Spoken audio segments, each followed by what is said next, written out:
I'm Emmavie, and you're locked into UK Full Stop on Westside Radio.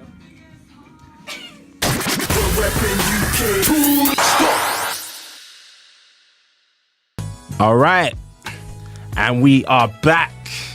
That was the sounds of Emmavie. Oh man, I love that tune there, right there. It's it's perfect for the time right now. You know what I mean? It's late and it's a jam, and I'm sure that is that one of those tunes that you did late at night. Yeah, like quite late actually. Yeah, very very late, almost morning sort of time. Yeah. I thought so, man. I thought so. It's not. Oh yeah, let's link up to go studio lunchtime, and nah, it's not that. Not at all. It's not that. And even if it was that, the studio have to be like pretty dark. Yeah, in like an underground sort of thing. Underground for sure. No concept of time. That's the best. Exactly. I mean, like here, I mean, if you're looking on the Ustream, you can see as well that there's no natural light, and there's never any natural light because you don't need the concept of time. You create it, I guess. That's very true. So where were you in what space were you in when you decided to create that? In a romantic space, you know. I was thinking, I want to make something for the people that love slow jams first of all, because I'm a massive like RnB fan. Yeah. And there isn't that kind of RnB that doesn't really exist at like, not that it doesn't exist, but not a lot of people are making new old school slow jam sort of thing. So I was just like, you know what, I want to make something that I would listen to. Yeah. And also, like, I hadn't made not for a long time anyways, a slow jam that like was like a lovers kind of song. So I was just like, let me make something that you play this and you're like, ooh, okay. Yeah. Just like, them feels. Exactly.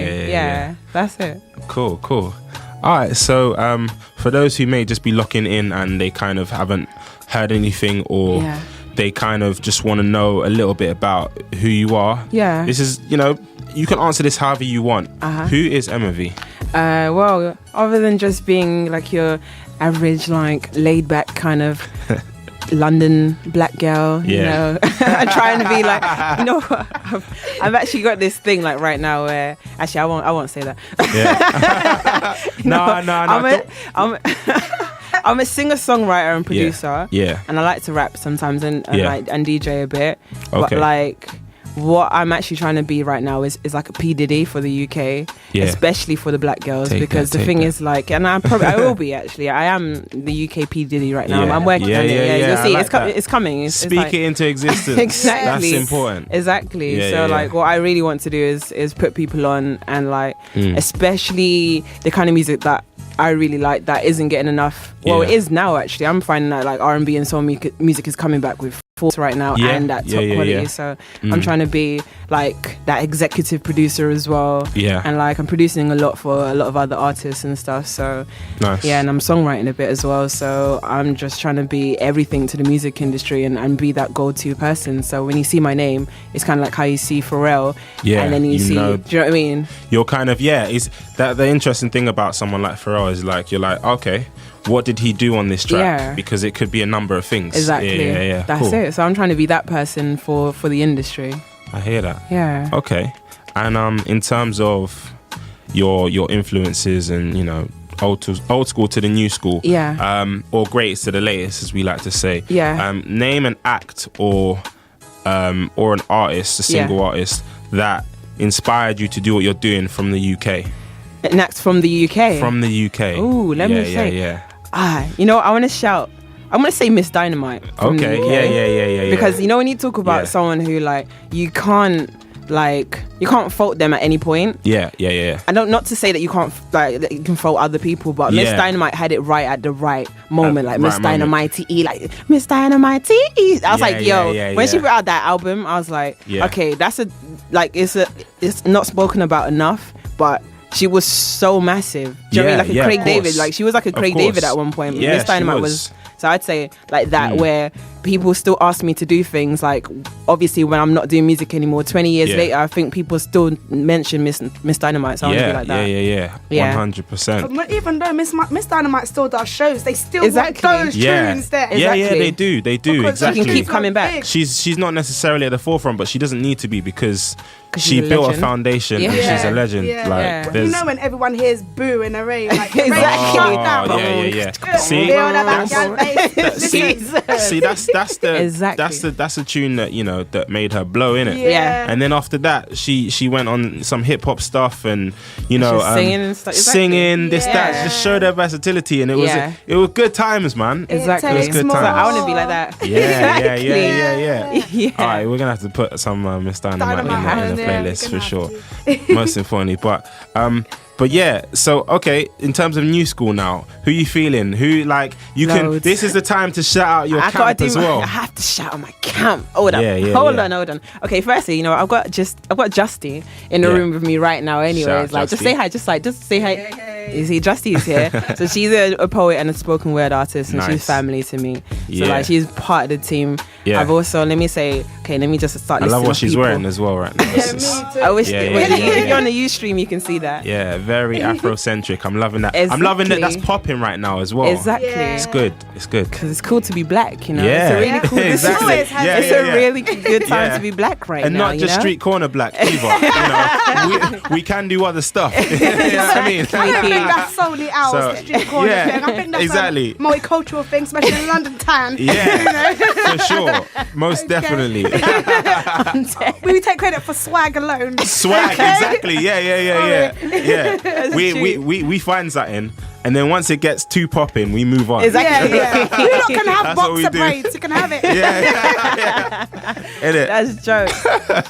We love you. Let me shout out a few more people. So let me shout out Catherine Sarah. I hope she's tuned in. Catherine, I hope you're tuned in. Ide Artist, Charlene Clarice, Samba, Grace Samba. Let me shout out Kevin Bentley, because he hit me on the Facebook just now. I was just like, Kevin, I promise you I was going to shout you out. Much love to you. Always showing him like massive support. Shout out my mum, because I saw that she just shared the post, so she's probably listening right now. Yeah, so, shout hey out mom, Mumsy. how you doing? You know. Who else can I shout out? I'm sorry everybody. if I don't keep it PG, Mumsy, as well, because right. you're an RnB singer. Well, not RnB, but you know, you're soulful. Yeah. You're a soulful cat. So it's like, we need to talk the grown things, get me? And yeah, we're gonna do that. So definitely. Let me just shout out my band quickly too, because I hope they're listening as well. Yeah. So like Charlene on the drums, Nathaniel on the bass, and Daniel DT Soul on the keys and talkbox. And like loads of people. I don't want to take too much time shouting out people, so like anyone that's tuned in, I love you guys. Well, yeah, hey. Make yourself known as well, man. Don't shout out me and as well. Tweet in. Let us know what you're thinking. For sure. Yeah. All right. So tell us a little bit about your journey, and you know, what do you kind of have to offer the scene right now? So where I started from and then where I'm at right now. Yeah. Briefly, I mean. Briefly, exactly. I've been doing music for a really, really long time, and like, but in so many different corners, especially of London, anyways. Yeah. So like, I started off more in the dance scene, so I was a dancer first. Then started doing a bit of like mixes and stuff for dancing. Then started producing. Then started rapping on those beats. Then started singing for a lot of like UK rappers. So then I got into a little thing called People's Army that had like people like Logic's. Yeah, there's People's Army still around anyway. Still around, yeah. So like, but it had a time where it kind of quietened down. Then it's coming back up again. So like at the time when I was like in it, there was people like English Frank in it, Mike Righteous. Yeah. Who else is there? It was headed up by like one of my best friends, Azita. Wow. She was doing like the admin stuff anyways, and she's the one that really, really put me on in music. She was like kind of managing me when I was like a teen and stuff, so she'd like take me to shows, and she like made me meet loads of people and stuff like that. Yeah. Then what happened from that? MySpace blew up and stuff. Got a little bit of online buzz from that. Then SoundCloud happened. Got a bit of SoundCloud buzz from that too, and that kind of stuff. Like that, SoundCloud turns SoundCloud is exactly. It takes your music from like online to real life really, really quickly. So then it's like started getting booked for loads of shows and like traveling and whatever else, collaborating with loads of people, and then put out like, I'm trying to think. Then I put out a song called Seamless at one point. This is where I think it was, I'd call it the real beginning of my career, which was like 2013 I think, or 2012. I'm not even too sure when it was. And Giles Peterson at BBC Radio 6 picked it up, and it was just a little YouTube tutorial of me making the beat and like writing the song, and then I put out the clip on SoundCloud, and I think it might have been DJ Lefto gave it to Giles Peterson, and he played it on the radio, and I was like, it was the first time I got that national radio playing. I was just like, whoa. And then all of a sudden the streams came in, the followers came in. Then I put out like a couple EPs, and then did like loads of great shows like Jazz Cafe, and now I did XOYO, and then I went and performed out in Budapest, and Yeah. And there's loads of things. And then now we're like here, and I've kind of done all the stuff you do in the industry stuff. Do you know what I mean? Like all the like radio stuff, come out to radio interviews and whatever else. And then that's pretty much my whole journey in like hopefully at 50 seconds. And then what have I got to offer to the scene? Well, I've got a project it's been finished for a really long time.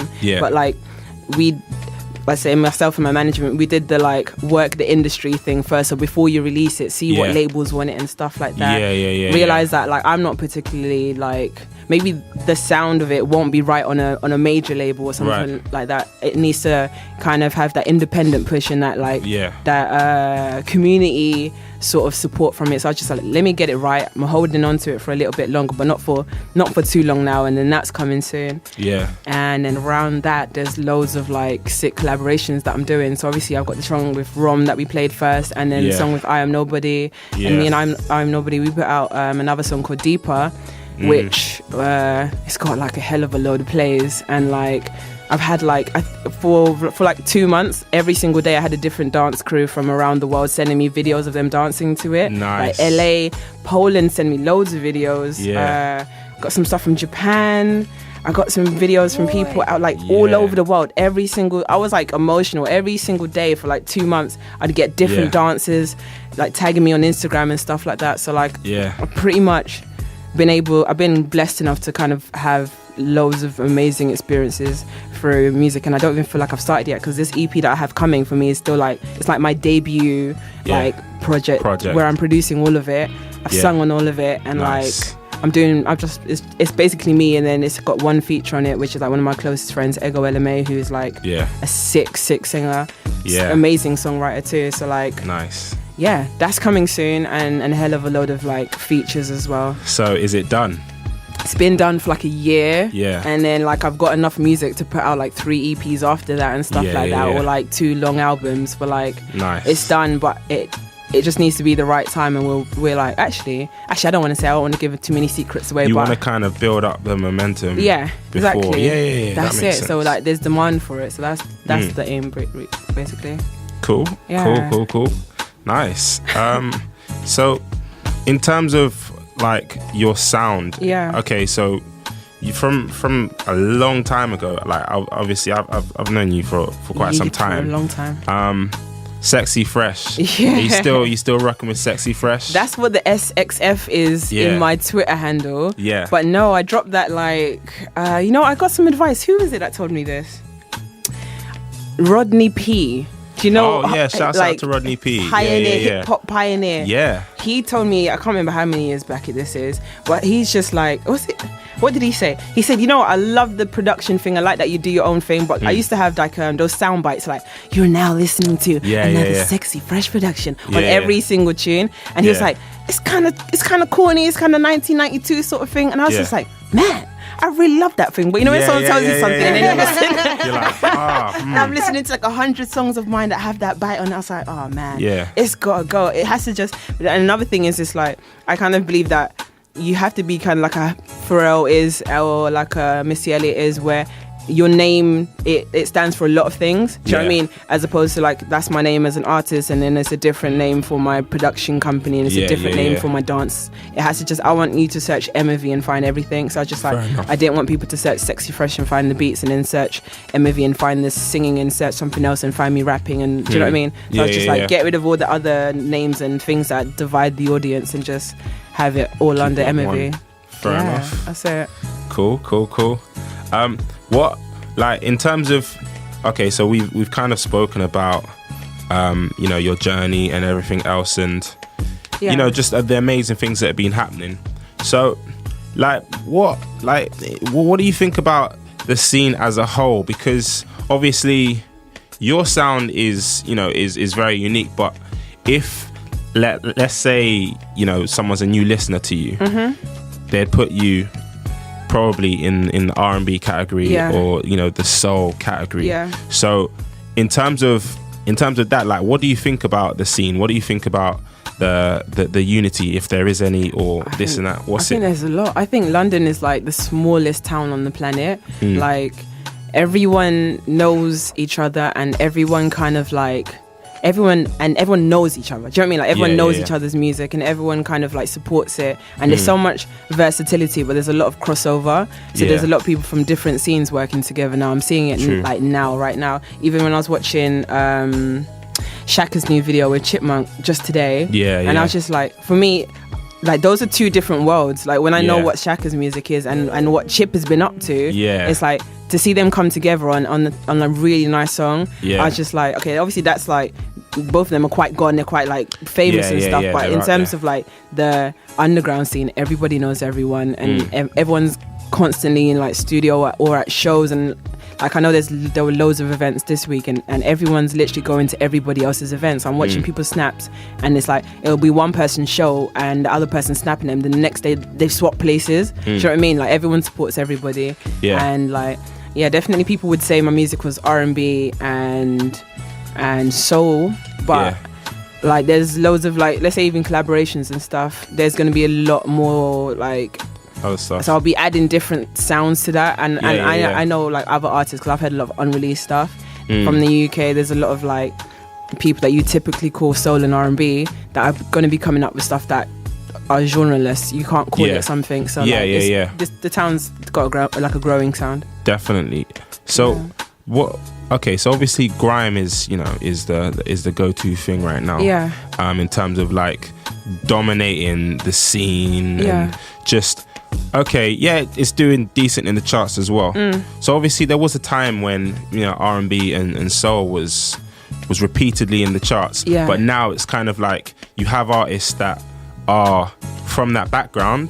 But they're kind of not necessarily like, they might enjoy what they're doing, but it's almost like deep house or pop, and it's just kind of like different to what you would initially associate them with. So does that kind of make you upset, or does that make you feel like, do you know what, like we've just got to do our thing, and then Lord willing we'll get to that space where everyone's kind of on this type of wave? It doesn't make me upset at all. I think like everyone's got to move with the times. So like not necessarily like move with the trends, because I think some people like they leave what they were good at to join something that they're not that good at just because it's like popular and stuff like that. But like everything always comes back in music. So like if there'll be a time where Motown is going to be back in again, and people will be like, yo, Motown was definitely a long time ago, but it's coming back. R&B is having its like slow like uprise right now through like the States and like parts of Europe and stuff like that. So eventually it will hit London again, and London's going to be churning out some really like high quality R&B. But like I'm a fan of everything. I like deep house. I like all of those other things that people delved into. So like, just as long as it's good, that's it. If good it's quality. Bad, then like don't do that. Just keep doing R&B. But like, if it's good, I'm gonna like it. Just don't do it if it's bad. That's fair enough. Put some respect on that. Put some respect on it. I ain't gonna say no more. You done? You finished or you done? You finished or you done? Finish or you done? Oh man. Oh gosh. It's so true.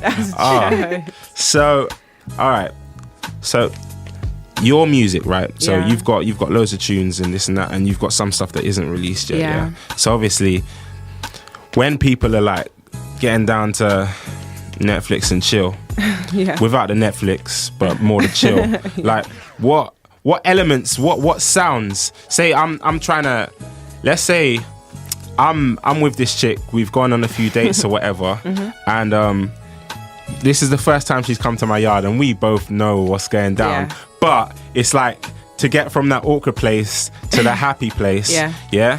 Musically, what elements would you add to the soundtrack of that? What would you add? You need 3 good songs. Okay. First is to get like the person excited, so you've got to play a really, really like sick song. It doesn't have to be a sexy song. It has to be something that's just like, yo, you are so cool for knowing this song. So that person's looking at you like, yo, you're the guy that's choosing this selection. Do you know what I mean? The song in the middle has to be like sexier, still cool, but like slows down, it brings down the tone. So the first song could be like a really sick like Hiatus Coyote song or something like that. Oh my god, I didn't know you were so cool. The middle one's got to be something like maybe like something that's a little bit more like current or something a bit trappy, like a SoundCloudy song. And then the third song, you gotta go proper like bedroom music, like a zombie. Yeah. What's the song? There's this song. Oh my god, it's even on one of my playlists. Because he's got so many, but it's got to be like maybe like Finer Things with Nas, because Nas's voice on that sounds so sexy, and like that song really, really like that's I'd say for anyone wanting to like do a Netflix and chill. Get zombie, like what album is that one? Is that Pleasures You Like? That's more a YouTube and chill though, is it? Well, but you just kind of adding that in there, but it's not really. No one's really about that life. You struggle to find stuff, and then it just gets awkward. Long. It takes too long. Like Netflix is not a good place to go when you're trying to like get somewhere. No. Because you get 10 minutes in, you're like, this is rubbish. We got to change it. Oh my god. That's the thing. That is the problem, because it's not even like, do you know what? Let's just flick anything on, because then next thing you know, you put on some documentary about some madness, like some madness. This man has hair all over his body, and meanwhile you're like, this is killing the vibe, This is killing the vibe. No, it's true. You can do that when you're later on in the relationship. You're like, whatever, man. You can put on the evening news. I don't care. Innit? Exactly. Like, let's do the thing.